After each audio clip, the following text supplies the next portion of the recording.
حي على الفلاح.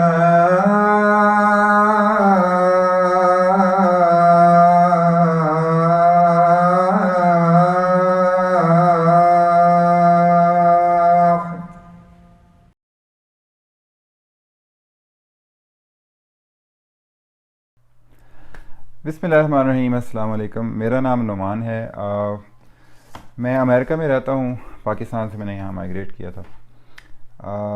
یہ میرا ویڈیو بنانے کا مقصد یہ ہے کہ میں اس چینل کو جو کچھ عرصے پہلے میں نے سٹارٹ لیا تھا، اور اس پہ میں قرآن کا ترجمہ میں پڑھ رہا ہوں کچھ عرصے سے، چند مہینے اب مجھے ہو گئے ہیں، تقریباً چوتھی آیت پر اب تک میں پہنچ سکا ہوں۔ تو جتنا میں قرآن کو اب تک ترجمہ پڑھ رہا ہوں، جو میں سمجھ پا رہا ہوں، یقین جانیے وہ کافی حد تک ان چیزوں سے مختلف ہے جو ہمیں بچپن سے سکھائی جاتی ہیں مذہب کے حوالے سے۔ مجھے بڑی حیرت ہوتی ہے سم ٹائمز کچھ چیزیں پڑھ کے، مطلب سوچنے لگ پڑتا ہے دماغ کہ یا تو قرآن میں تو واضح طور پہ یہ چیز کلیئرلی لکھی ہوئی ہے، ہم لوگ کیوں نہیں اس کو فالو کرتے، پھر بھی ہم کہتے ہیں مسلمان ہیں۔ تو میں نے سوچا کہ خود تو میں پڑھتا ہی ہوں، ساتھ ساتھ میں ویڈیو بھی بنا لوں، اپنے لیے بھی اور آپ لوگوں کے لیے بھی، چلو اگر کسی کو ہدایت مل جاتی ہے تو اچھی بات ہے۔ یہاں میں یہ ضرور مینشن کرنا چاہوں گا کہ یہ ویڈیو میں خاص طور پہ کن لوگوں کے لیے بنا رہا ہوں، خاص طور پہ میں اپنے جیسے لوگوں کے لیے بنا رہا ہوں۔ مجھے آپ دیکھ سکتے ہیں لائک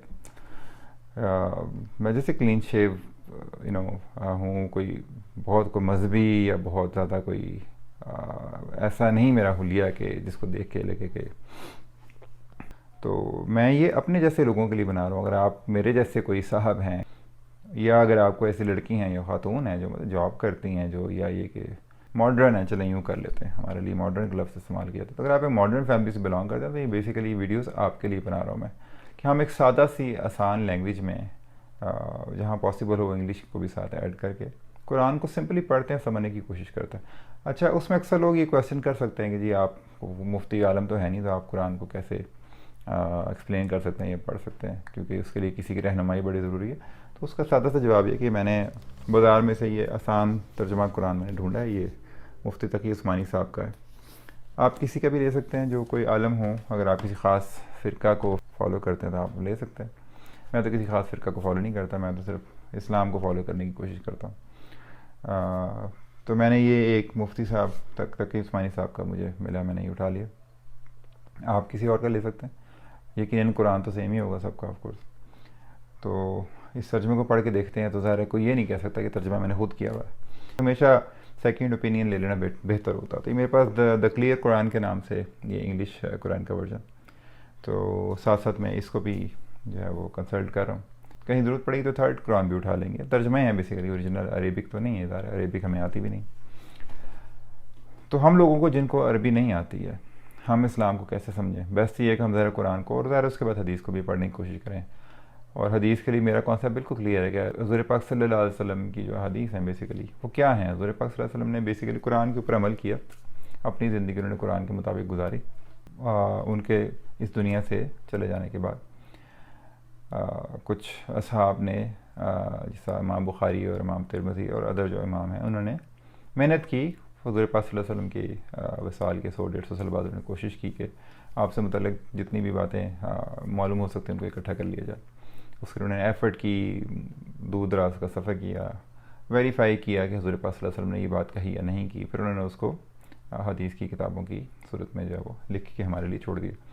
تو بالکل سادہ سی بات ہے کہ کوئی بھی حدیث ایسی ظاہر نہیں ہوگی جو قرآن کے خلاف ہو۔ حضور پاک صلی اللہ علیہ وسلم نے زندگی ساری قرآن کے مطابق گزاری ہے، تو حدیث آپ کو بیسیکلی قرآن کی وضاحت کرتی ہیں۔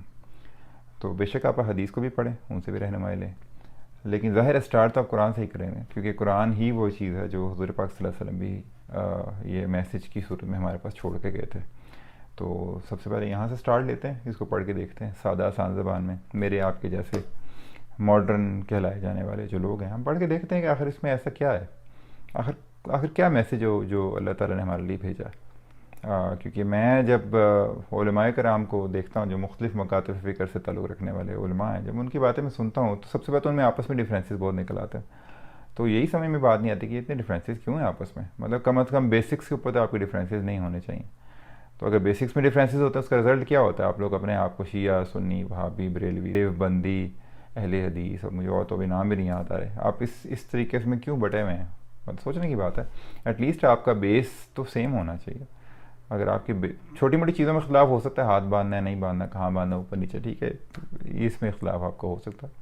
تو میں اسی اپنی کریکشن کرنا میں چاہتا ہوں. میں پڑھ کے قرآن کو سمجھنا چاہتا ہوں کہ قرآن میں کیا لکھا ہوا، اللہ میں نے میسج کیا بھیجا. تو اس وجہ سے میں نے یہ سلسلہ شروع کیا ویڈیوز بنانے کا. میں ابھی اس ویڈیو کلپ کے بعد میں سٹارٹ کرتا ہوں. میں نے ایک ویڈیو پہلے بنائی تھی جس میں قرآن کی پہلی کچھ آیات کا ترجمہ کیا تھا، وہ آپ کو اسی چینل پہ مل جائے گی. میں وہاں سے آگے جو ہے وہ چلوں گا، اور ان شاء اللہ تعالیٰ کوشش کروں گا اگر ممکن ہو سکے تو روزانہ ایک ویڈیو بنا کر، اور صرف چند آیات، 2 3 4 5 آیات مختلف، اتنا پڑھنا ہے جتنا سمجھ میں آ جائے. کیونکہ ہم کو دوڑ نہیں لگا رہے، ہمارا یہ مقصد نہیں ہے کہ ہم جلدی سے قرآن کو ختم کر لیں، ہم صرف سمجھنا چاہ رہے ہیں اس میں لکھا کیا ہوا ہے. یہ سوچ کے میں نے ویڈیوز بنانے کی جو ہے وہ اٹیمپٹ کرنے لگا ہوں. امید ہے آپ کو پسند آئے گا. اگر آپ کو انٹروڈکشن پسند آتا ہے، جو میں نے چھوٹی سی ویڈیو انٹروڈکشن کے لیے بنائی ہے، اگر سمجھ میں آتی ہے تو آپ پلیز اس چینل کو فالو کریں، اور ہو سکے تو قرآن کو بھی پڑھ کے دیکھیں اس میں کیا لکھا ہوا ہے. نہیں تو ایٹ لیسٹ یہ سن لیں، اس کے بعد ہو سکتا ہے بہت سے کویسچنس کے آپ کو آنسر ہو جائیں. میں نے بھی اگر 3 4 جب صورتیں شروع کی پڑھ لی ہیں تو مجھے بہت سی چیزیں جو کلیئر ہونی شروع ہو گئی ہیں. امید ہے ان شاء اللہ تعالیٰ میری یہ ایفرٹ جو ہے آپ کی بھی ہیلپ کرے گی. سو ان شاء اللہ تعالیٰ ملتے ہیں اگلی ویڈیو میں. اللہ حافظ. اللہ اکبر، اللہ اکبر، لا الہ